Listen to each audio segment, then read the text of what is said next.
Hello mga kapakals, good day Davao! For today's video ay papakita namin sa inyo ang isa sa mga units ng Giant Case Condo Rentals. Meron po pala silang dalawang units na pinaparentahan dito sa Arezzo Place, Davao. Ang Giant Case pala ay pagmamayari ng aking kapatid. At syempre minamanage ito ng kanyang mga anak na sina Jairus at Casey. Proud na proud talaga ako sa mga pamangkin ko dahil ang babata pa pero business-minded na. Babalanse nila ang kanilang pag-aaral at pagdenegosyo. At syempre, perfect ito sa magpamilya, magjowa, and even sa magbabarkada na gustong mag-relax, mag-unwind, or mag-recharge dahil sa sobrang busy at pagod sa kakatrabaho. Huwag nang lumayo pa dahil this is the place you're looking for. Mag-enjoy talaga lahat dahil pag dito ka nagstay, ay pwede kayong maligo sa kanilang pool.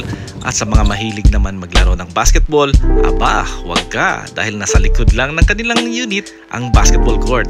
At syempre, kung kasama ninyo ang inyong mga chikiting, ay huwag nang mag-alala dahil nasa gilid lang din ang kanilang playground. At pagkatapos ka ninyong mag-swimming at maglaro, ay pwede mag-chill ulit dun sa room nyo dahil meron silang internet o kaya ay pwede kayong manood ng movie sa Netflix. Kaya, unsa pa inyong ginahulat? Tara!